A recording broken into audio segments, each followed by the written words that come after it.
Hey guys, this is Mel, and I'm here to talk about two episodes of Arrow. Episode 616, titled The Thanatos Guild, which premiered Thursday, March 29th, 2018 on the CW, as well as episode 617, Brothers in Arms, which premiered on April 5th, 2018 on the CW. So, huge spoiler alert, if you haven't seen the two episodes already, please go do so first. I'm going to try to do a really quick recap and then go right into my thoughts, so it's very important that you have seen these episodes already. Then go check them out and then come back here to see what I have to say. Otherwise, my other video reminders are up on screen, so take a moment to remind yourselves of those. I'm going to try to do this in 20 minutes because it's two episodes, so let's start with the clock, and let's begin with what happened in 616. So timeline-wise, it's a week since the events of 615. Pretty much it's stated that it has been a week since Diggle asked Oliver why he wasn't the Green Arrow anymore. So that was kind of your indicator right there.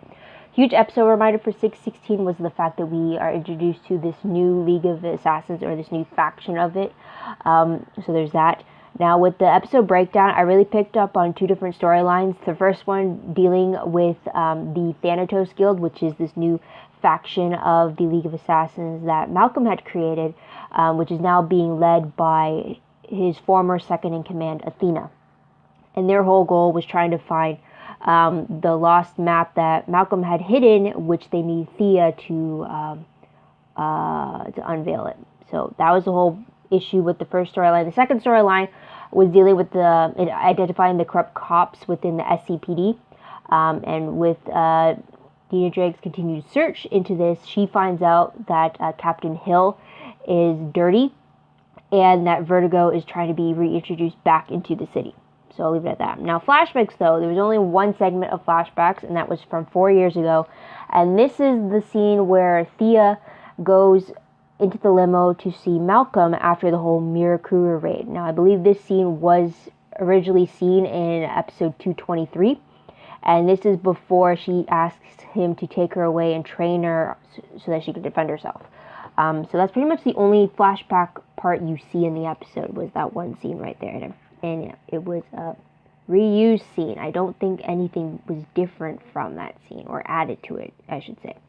So moving on to last moments of 616 was Oliver saying his goodbye to Thea, to Roy Harper, and to Nyssa Al Ghul, as they all go off to follow the map that the Thanatos Guild was after, to unlock this ancient power that Malcolm wanted Thea to find, or something like that. Anyways, tidbit-wise, though, the only one I could really remember was that Nyssa, before leaving, had freed Oliver from their league marriage, because every time she sees Oliver, she always refers to him, to the fact that he is her husband. So there's that. Moving on to episode 617, timeline-wise, it's 1 week again after the events of 616. Huge episode reminder is the fact that we get a huge fight between Oliver and Diggle. So there's that. And the episode breakdown, two storylines really. Again, first one being the targeting of the good cops. Adina gathers all the good cops she could trust, and they try to arrest Anatoly, only for him to turn the tables and go after them. In the end, all of them ended up being fired by Captain Hill. So there's that. The second storyline was the tensions within Team Arrow, and that is mainly because of the growing tension between Oliver and Diggle. Ended up in fistfights, and ended up with Diggle actually leaving the team. So there's that. Last moments of the episode show Ricardo Diaz and Black Siren celebrating her idea of getting Oliver charged with the wrongful dismissal of the dirty police captain and the dirty district attorney. So there's that. They seem to be a couple, or at least have some type of a benefits thing between them. I don't know, not going into that. But tidbit-wise, though, for the episode, I did mention that Diggle ends up leaving the team, but he does contemplate working for his wife Lila at Argus. So he didn't confirm whether or not he was going to go that route, but it's a possibility. Also, I did mention that all the good cops that Dina trusted ended up being fired by the dirty Captain Hill. And also, side comment of Curtis having been on 3 dates with his new boyfriend, ex-cop Nick, who had a strong dislike for vigilantes, but he's looking to look past that because he has stronger feelings for Curtis. Leave it at that. So moving on to what the most shocking moment of the 2 episodes, for 6/16, I have to say it was that Thea left with Nisa. Originally, I knew that Thea was going to leave the city with Roy and they're going to go have their whatever ending together. But I was surprised that she actually left with Nissa and Roy to go help Nissa find whatever it is the map leads towards. So I was surprised that Thea wanted to include herself on that mission. For 6/17, most shocking part was the fact that Diggle left Team Arrow. I definitely was not expecting him to leave, so I'll leave it at that. But moving on to top 3 favorite moments of the 2 episodes. For 6/16, I have to say a lot of my favorites revolved around the returning characters, familiar faces, I guess you can say. The return of Miss Al Ghul and Roy Harper. We got to see them on screen together, which is a fantastic way to include them both in. Both their different attitudes were greatly missed, even though Roy was on the show a lot more regularly than Nisa was. It was just great to see the both of them come back in this sense. Another favorite of mine was to see both Roy and Thea in the field together and donning well, Thea was in the speedy outfit, but Roy was still rocking the red gear that he got to get since it was his old outfit that Thea is now wearing. So it was great to see them in action again. Great to see that they haven't lost their touch, or it's like riding a bike for them essentially. So there's that. Another favorite of mine was also Oliver's support for Thea and Roy and how he was encouraging them to go find their happy ending together. So that was great to see. Though I don't think he expected them to go on a treasure hunt with Nissa, but at least they're together. So there's that.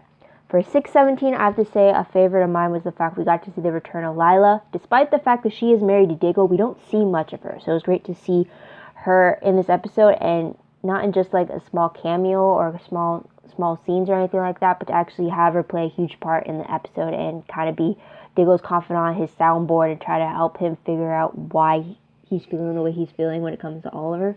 So it's just great to have Lila back like that. We haven't seen their son actually in a while, so there's that. I just noticed. Another favorite of mine was the fight between Oliver and Diggle. Now this concept is straddling as one of my favorites as well as one of my peeves, because of the fact that I hate the fact that they're fighting, but on the one hand, I do love the fact that they brought up a lot of things that happened, not only in this past season, but a lot of the things that they held against each other over the last 6 seasons. And it's just kind of a brewing up type of a point. So it's kind of like, it's a straggling point between it being one of my favorites, yet one of my peeves as well. But I like that, while it's a peeve that I don't like them fighting, I also like the mature manner parts of it were handled, like with Oliver apologizing to Diggle and the way he done it, and like Diggle listening, accepting it, but then having these residual feelings from it. I like the maturity behind that. Them going into their shouting match of listing all the things that they've done wrong, that was a peeve, though I do like the fact that they went back over the history of that. It was a peeve that they stooped that low. But then I also liked, again, the maturity of them actually apologizing to each other for punching each other, and then as well as trying to figure out what truly is the issue between them. It was a mix, like I keep saying, so I'll leave it at that. Another favorite of mine was the fight scenes. We got to see a few trick arrows being used in this episode. One thing I definitely will always like when it comes to Arrow is all the fight scenes. With this one, you don't have superpowers to rely on, so there's no special effects. For the fight scenes, it's truly them doing their hand-to-hand combat, their stunt moves, all that. And it's just fantastic to see them do this. So the fight scenes are always going to be a plus for me. And then when Oliver's doing it, it just truly clarifies and verifies the fact that he has this skill and he has so much experience under his belt. And a lot of people seem to forget that, I shouldn't say people, because that can refer to us fans, but a lot of characters seem to forget that he has this experience under his belt. So there's that. Another favorite of mine was the protectiveness we are seeing Black Siren have over Quentin Lance, over the doppelganger of her father. That was pretty interesting. I'm 90% sure that that's true, genuine, protective feeling she has over him. But then a part of me is wondering, is it still, could it be a ploy or a facade or something? I don't know. But at least she's showing a reaction. I'll leave it at that. But moving on to top 3 peeve moments. I don't really remember any peeves from 6:16. I probably had some. Just never wrote it down. But I'll leave it at that. Whoa, 6:17 though. I don't like the fact that there are now more charges on Oliver just because he tried to fire the corrupted police captain and the corrupted district attorney. I hate that now there's more charges being placed against him when he's trying to cleanse the justice system, as it were. So I hate that. And I also hate the fact that Oliver is now alone in the field. While it's a great homage to the fact that that's how we started in the beginning of the show, I hate the fact that it's during this time of crisis that it's happening. So there's that. Moving on to what moment will I remember most when I look back on these 2 episodes. 6:16 will have me remembering Roy and Thea leaving with Nyssa. 6:17 will have me remembering Diggle leaving Team Arrow. So there's that. Moving on to random questions. I only remember one question for 6:16, and that was, what does Nyssa hope to find with Malcolm's map? What ancient power or ancient source do they hope to find? And is it really the different Lazarus pits that he had come across? So I just remember that now. Is that something? And if so, how are they? Is she really going to destroy all of them like she did the first one? But there's that. And for 6:17, I only had the one question, and that was, why doesn't Oliver leak the information that the district attorney and the police captain are corrupt and are working for Ricardo Diaz, and that is why he fired them? Why doesn't he make a statement about that? Why does he still keep that close to the vest? I mean, there was enough proof that he could show that they are taking money from Ricardo Diaz. So why can't Oliver just bring that light to the media? I mean, yeah, some of the media might be corrupt by Ricardo Diaz, but not all of them, right? They can't all be corrupt like that. So there's that. And I'll leave it at that. So predictions, though, based off the promo for 6:18, it looks like Oliver wants to stop Ricardo Diaz by himself. It looks like he also lashes out at his former partners. It kind of gave the illusion that he was kind of getting aggressive towards Diggle, Curtis, and Dina. Also, we see Felicity telling Oliver that they need some space, which seems to have confounded him. And then it also looks like Diaz comments on having some fun. And it looked like he was in City Hall when he said that. I don't know. But the synopsis for the episode reads that in the darkest place yet, Oliver wonders if he has failed at everything, being a father, a mayor, and a hero. His frustration rising, Oliver lashes out at Felicity and William.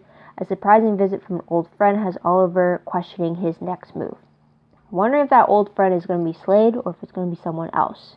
Maybe a crossover somebody else. I don't know. With that all said, it was announced... Let's get into the news. In fact, it was announced on April 2nd that Arrow has been renewed for Season 7. So we will have another year of superhero fun. So it'll be very interesting to see how Oliver fixes all the issues happening this season, or if it's going to get spread into the next season, which I hope it doesn't. I hope this whole Ricardo thing gets put to rest by the time the finale happens. So there's that. But thoughts overall, I'm really starting to get very frustrated over the fact that we are seeing the true destruction of Team Arrow when they have spent the last few years building up on this team.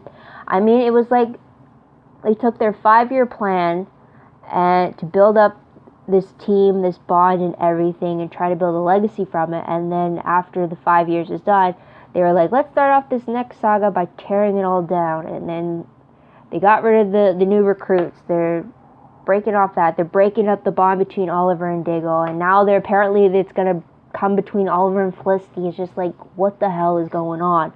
I'm not liking it whatsoever. It's frustrating me so much that the characters I've come to see so united are being broken apart. Seriously, everything has been going downhill since the crossover event happened with Crisis of Earth X. Everything was fine up till 6:08, and then everything afterwards just started crumbling, and it's just, I don't know, I really hope that things change. I don't like the fact that Diggle left the team. I can handle Curtis and Dina leaving the team, but the fact that Diggle left after so long, it's just, I'm not liking it. But what did you guys think of the 2 episodes? What did you guys like about it? What do you think is going to happen next? Let me know in the comments down below. Love to hear your thoughts, theories, and opinions about what you think is going to happen next. Also, don't forget to like this video, subscribe to my channel, and check out my other videos if you haven't done so already. If you want, check out my Tumblr page. The link for that is down below. I read blog promos, web clips, quotes, GIFs, synopses, news, all that good stuff, all found in one place. Go check that out. Also connected to my WordPress account. Everything I post online is connected to WordPress. It's a little more organized, but it's still a work in progress, so keep that in mind. But I do hope you check it out. Otherwise, guys, that is all I have to say. Thank you so much for tuning in. Thank you so much for your patience. I hope you come back next time to see what I have to say about the next Arrow episode. But until then, guys, this is Mel. Wishing you all a great day, great week, wherever you are. Bye for now.